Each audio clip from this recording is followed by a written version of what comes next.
Leo Messi and Cristiano Ronaldo continue to play outside of Europe even though they could have already retired, as both have earned an immense amount of money. Besides, they have invested in various businesses that will continue to generate passive income. Fashion brands, hotels, branded wine, amusement park, hair transplant clinic, fitness centers, digital products. Cristiano and Leo have invested in so many different ventures since becoming filthy rich. It seems that the ambitions of these two lads will not allow them to take it easy even after their careers. Surely, they will carefully follow business trends and strive to increase their capital. This is a list of the top 10 successful football entrepreneurs who became even richer after retiring.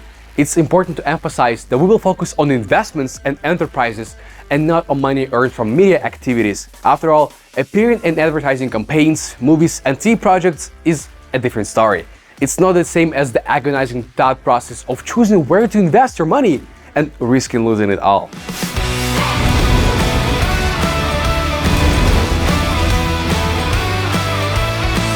In the 10th place is Clarence ZORF. We often hear that one player or another has opened their own little restaurant, and we understand that for football millionaires, this is not so much a business as an element of lifestyle. In their restaurant, you can have a meeting in business casual atmosphere and have a pleasant dinner with your friends. You can say just a subtle flex. But among football stars, there are those who have specifically invested in the restaurant business, understood the topic, and learned to make money from it. Our research showed that it was ZORF. In 2004, Clarence, together with his partner, launched a network of Japanese cuisine restaurants called Fingers. At first, the place opened in Italy, several branches in Milan and Rome, and then on Sardinia. Then, ZORF's restaurant appeared in France, and even later in Dubai. On Google, visitors rated Clarence's restaurant in Rome at 4.5 out of 5, despite the fact that it belongs to a quite high price category. In general, it is clear that the business is doing well. Unfortunately, financial metrics of football players' businesses are rarely discussed in public. There are rare exceptions when journalists manage to obtain some numbers. However, in the case of ZORF, it is said that his restaurants bring in a decent income. His capital was estimated at 20 million in the press a few years after Clarence hung up his boots. Not bad at all. And there is nothing wrong with his coaching career not working out.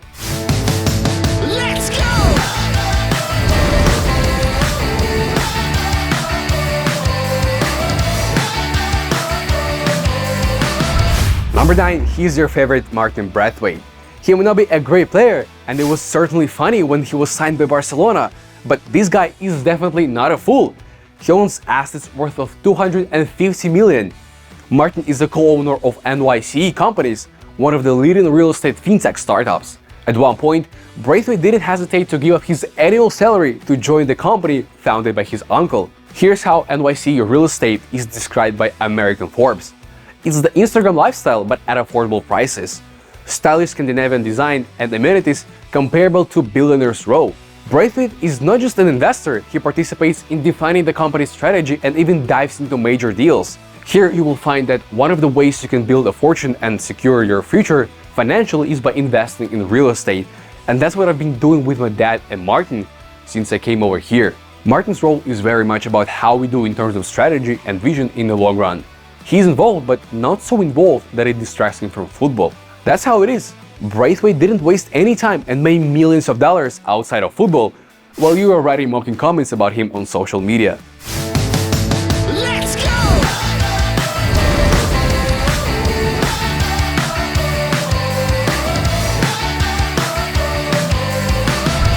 On the 8th spot, we have two football players who created extremely successful brands. They are Dutchman Del Dezu and New Zealander Tim Brown. Let's start with the former Ajax player. After playing in Moscow, Demi went to Brussels, where he began working on his fashion business while fulfilling his contract with Anderlecht. He brought in his football friends, Algerio Elia and Gregory van der Wiel, as co-investors. He also met with internet entrepreneurs who helped him realize his passion for fashion. The Baller brand was created, with Demi proposing the concept. It can be roughly summarized as sharing a passion for football without sacrificing style. Under the Baller brand, Demi produces casual wear with references to football, such as sweaters with the last names and birth years of football stars on the back. The brand is easily recognizable thanks to its black and white design. Initially, the Zeus products became popular among professional players and then attracted the attention of various celebrities and went mainstream. The main tool for promotion was word of mouth through social media. I actively used social networks and used to post photos of clothes and shoes I bought frequently. People asked in the comments where they could buy the same things. It was then that I began to realize that I could do something of my own, said Dimi. We couldn't find the current value of the company, but there was a figure in the net that some years ago, Fowler had a revenue of $25 million. Now, this number is much bigger. Now, let's talk about Tim Brown, whose story is even cooler.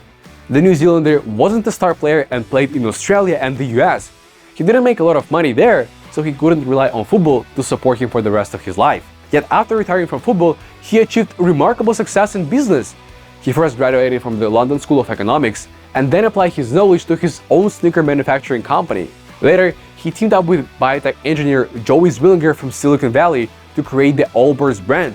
Instead of using synthetic materials, they used natural ones, released a limited model line, and called their products the most comfortable shoes on earth. And they backed up such positioning with real quality. Simple and stylish wool sneakers without a logo became super popular. Merino wool is Tim Brown's signature material from his homeland. In New Zealand, this type of wool is highly respected for its comfort in any weather, lack of odor, and moisture-wicking properties. Allbirds shoes can be machine washed and worn without any socks. Now, the company, co-founded by the former non-star football player, is valued at $6 billion. Wow! Let's go!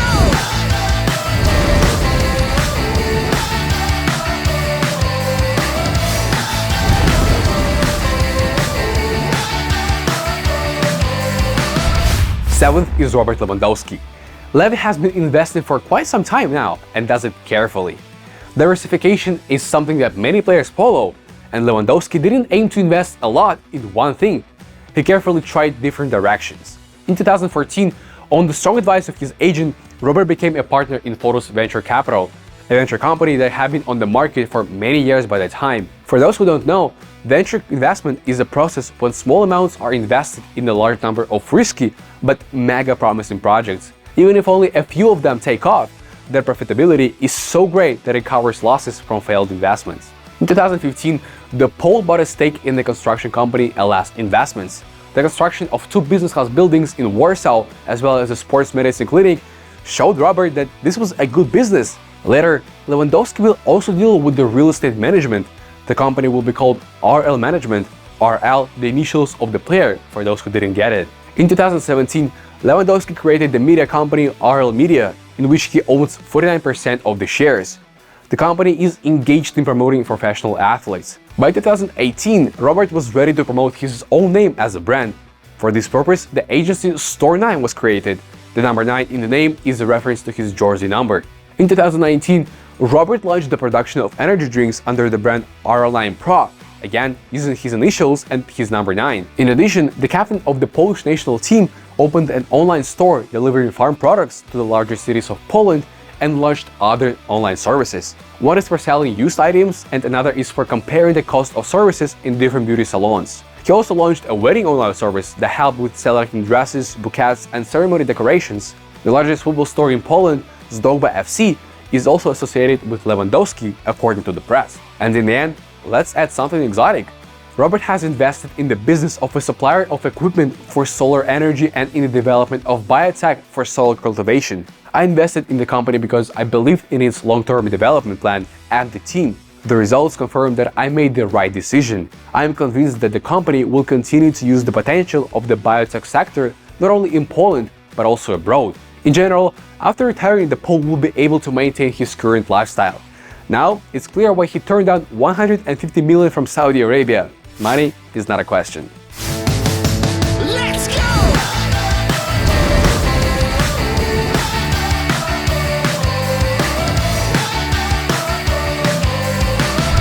In sixth place, we decided to combine two startup founders, that is, those who have tried to launch completely new business models. This includes world and European champion Christian Karembeu and his compatriot Luis Aahoa. Christian Karembeu invests in a unique Tinder for teams and sponsors, Sponsor Online. The idea is to modernize the process of introducing cloud upstairs and brands that want to promote themselves through football. Sponsor Online is a great solution, especially for small teams that by definition cannot have large commercial departments with access to international markets. In the press, among hundreds of users of service, it was mentioned by Celtic, Wolverhampton, Saint Etienne, and Legia Warsaw. And the commercial director of Bologna publicly confirmed that the advertising deal with the Park Inn Network Hotel would have not worked out if it were not for Christian Cornbu's sponsor online. The platform is monetized by a percentage of the deals made, as well as a fee for subscription with access to advanced features, €900 per year. The project is successful. Luis Aahoa decided to help his fellow football players avoid disastrous investments. Shortly after finishing my career in 2013, I got into one investment scheme and failed. Fortunately, I had some successful projects, so I didn't completely run out of money. But it was then that I clearly decided that I had to help other athletes avoid similar situations. Immediately after the end of his career, Louis, with his friend and IT specialist, founded the closed social network Axis Stars. Hundreds of professional investment consultants cooperate with it, so players are insured against contacting some kind of scammer. The founders of the social network take 1.5% of transactions. They have a good turnover. Let's go!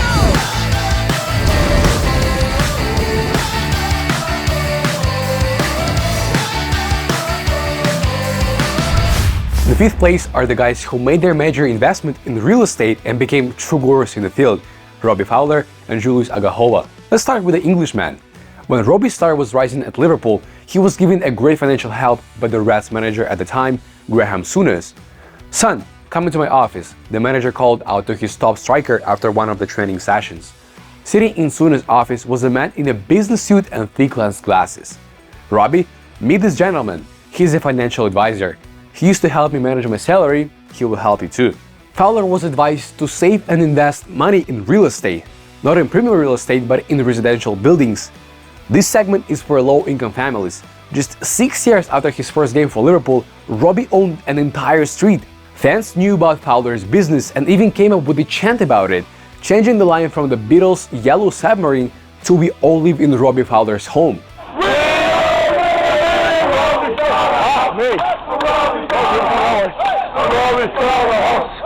Later, among the assets of the English football star appeared elite real estate. For example, villas worth more than $1 million. When Fowler hung up his boots, his fortune was estimated at $50 million. It's funny that, having succeeded in business, he also began teaching business. He opened the Real Estate Academy, where the coaching costs from $1,000. That's how much the former player charges for a 3-day intensive course. Julius Aahoa earned much less from football than Fowler. Only at Shakhtar he could make decent money. Julius announced the end of his career at 31, quite early, but it turned out that by the time he hadn't squandered his earnings and was able to purchase several houses in elite areas in London and his homeland in Lagos. So the earnings from football were not as important anymore. Later, Aahoa also acquired a shopping center in Nigeria. However, his attempts to invest in Nigerian football led to disappointment. Such attempts did not bring me good results. I am dissatisfied with the state of football in the country, especially with our youth who violate contracts with academies. They run away with fake agents who lure them with false promises. In the end, diversifying his business, Aahoa chose not sports but oil and gas, also investing in a company Prolific Energy engaged in the extraction and transportation of hydrocarbons. The fortune of the former player is now estimated at $50 million, several times more than he could have saved by playing football. Let's go!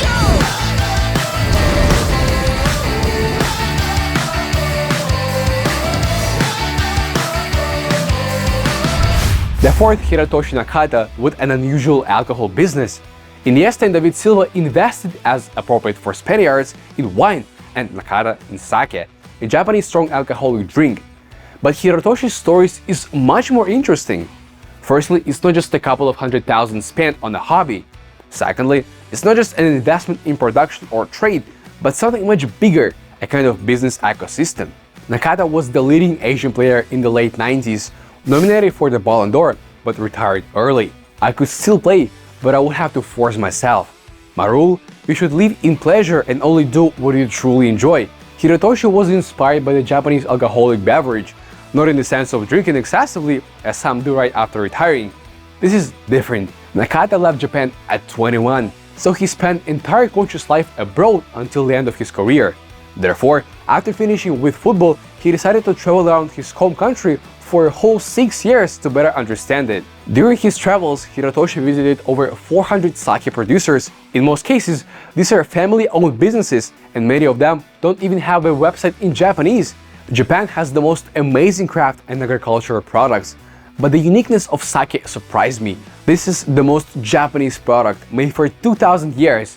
I thought that sake deserves much more attention worldwide, said Nakata. Nakata decided to create an infrastructure to bring the most archaic sake producers to the global market. In 2015, the former player founded a company, Japan Crafty Sake, a unique sake marketplace, and created the Sakenomi app, which provides answers to all questions about the drink, as well as the sake blockchain program, which helps to store and transport sake correctly. In 2020, Hiroshi even taught a whole semester in one of the largest Tokyo universities, marketing in traditional craft industries. This whole topic, especially the production and distribution of sake to the end consumer, caught his attention. And of course, Nakata also launched his own brand of this drink. In the name, the first letter of the founder's last name is N. The price of a bottle is over $2,000. The ex-football star, as the right, also began to invest in the tea industry and earns tens of millions of dollars annually from his business ventures. Let's go!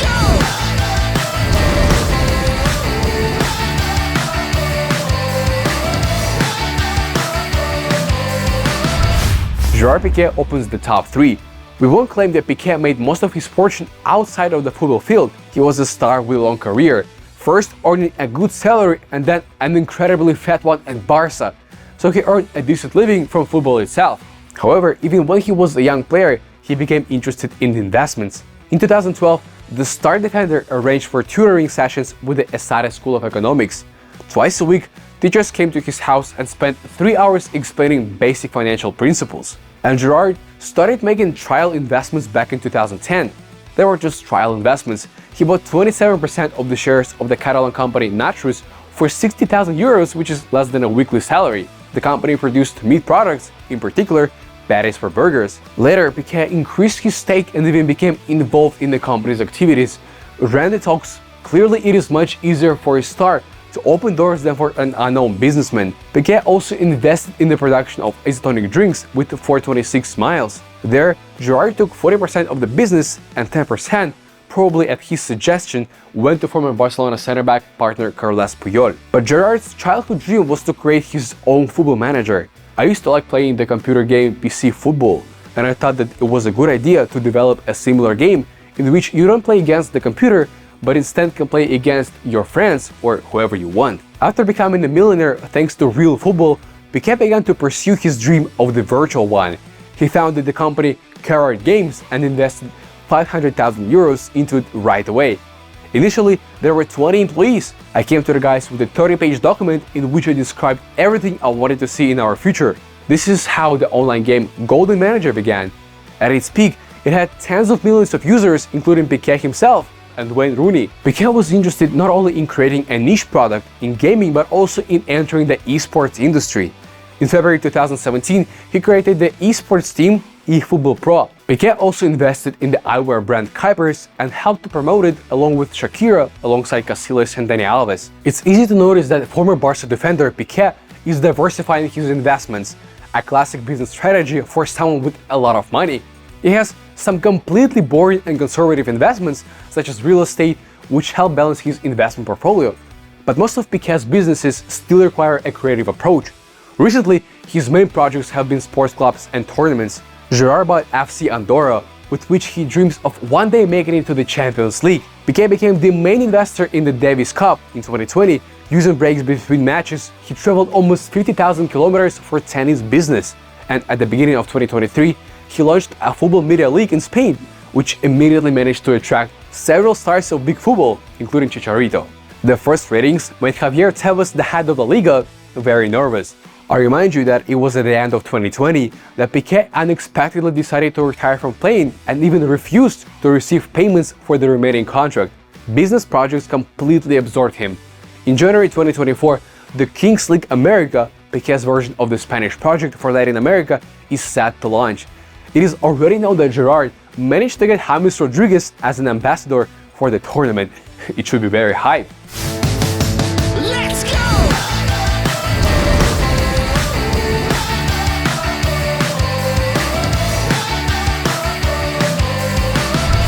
second is David Beckham with his sports business empire. The Englishman had plenty of extra money from the beginning of his career. A lifetime contract with Adidas for $160 million signed back in 2003 brought David almost half of the total amount as an advance payment. There was also a lot of money from other sponsors. Forbes estimated that Beckham acquired over $400 million before hanging up his boots. So now, let's try to figure out how Becks tried to multiply his fat paychecks. Back in the early 2000s, David registered a company that made shoes, footwear production. Next, Beckham Brand Holdings is the company that David co-owns with his wife Victoria since 2014. The company's main profile is listed as financial services. In the same year, Beckham together with music magnate Simon Fuller founded the company DBVL, short for David Beckham Ventures Limited. The company has a very diverse investment portfolio, esports, fashion and tourism industry. Besides, in the mid-2000s appeared a company with Beckham's name that sells branded products. This includes shoes, apparel, watches and perfumes. According to Mirror, in 2020, the company sold goods worth of $17 million. It seems that selling anything with the Beckham label is simply impossible to fail. There is a separate brand of glasses called David Beckham Eyewear. Another direction for Beckham is the media business. In 2019, Studio 99 label was launched. It is a production company that develops documentaries and TV shows, as well as acts as a creative agency. The number 99 in the name is a reference to 1999 when David won the treble with Manchester United and married Victoria. I finished my career at the age of 38 and probably started creating a business 5 years before that, knowing that at some point I would have to leave football. I studied different areas of business and surrounded myself with a good team. I'm successful not because of myself personally, but thanks to the people I worked with. Yet in reality, we understand the global Beckham brand began to take shape when Becks was still playing for Manchester United's youth team. He was taken under the wing of very talented PR professionals who turned him into the main pop star of football in just a few years. Beckham's popularity transcended the football audience. His name and image attracted not only millions of fans and hundreds of advertisers, but also sponsors ready to invest in Beckham's business projects. And so, we smoothly transition to the most interesting part: what happened in Beck's life after his playing career, Inter Miami. Beckham received a unique discount on the purchase of a franchise in MLS. Instead of 150 mil, he only had to pay 25, and just a few years later, the club's cap was estimated at 600 million. This was even before Messi's arrival and the team's first trophy in history. Beckham does not hide his ambitions. He says he's building a global football brand. And it's worth noting that almost all of Beckham's businesses are tied to his name and image, which he built throughout his career. And this image now allows David to earn hundreds of millions of dollars. Let's go!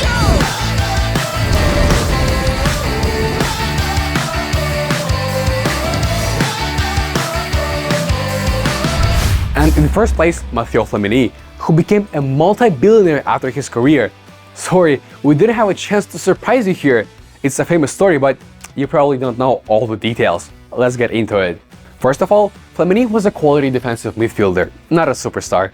He had a strong spell at Arsenal, but it's self-explanatory that Mathieu was never included in any best 11s during his career, and his only individual award was essentially a fan favorite prize. Arsenal supporters voted him as the team's best player in the 7-08 season. After that, the Frenchman took advantage of Arsenal's management providence in not offering him a good deal in advance and left as a free agent for his best contract ever with Milan. However, Flamini only earned well for a few seasons. They were disappointed in him and Mathieu finished his career on very modest terms. However, he had enough money earned during his career and smarts to multiply his fortune.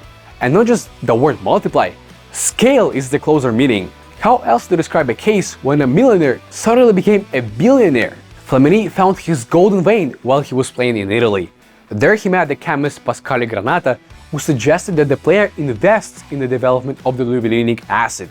This is an environmentally friendly substance that can be used in the production of fuel, plastics, solvents, textiles, and medicines.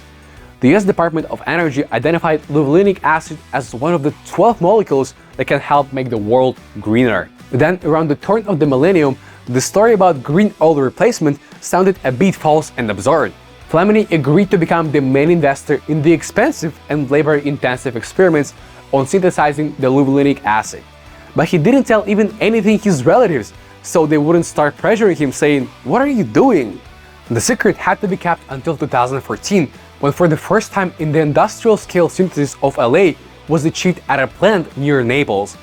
After that, Flamini didn't quit football, although such a decision would have been quite logical. And while continuing to play, he simultaneously became a celebrity in the world of eco-activism. He was nominated for various global awards, interviewed by leading world magazines, and spoke at major economic and environmental forums. But most importantly, it was with the same chemist that he launched the company GF Biochemicals.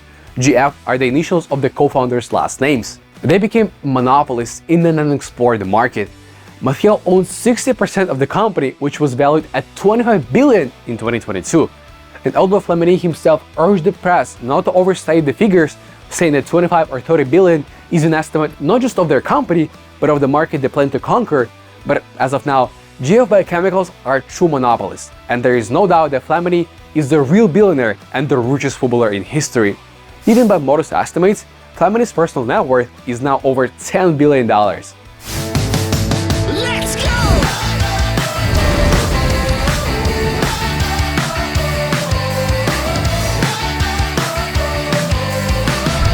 Guys, the main takeaway from here can be summarized like this. It is important to diversify your investments. Even if there is a failure somewhere, it will not fatally affect the entire wealth. If you have extra money, invest it, but wisely in different projects, and be sure to use protected conservative assets such as real estate. I hope this video will help some of you to manage your money correctly. Improve your financial literacy, subscribe to Know the Ball, give us the thumbs up, and click the bell icon. See you soon.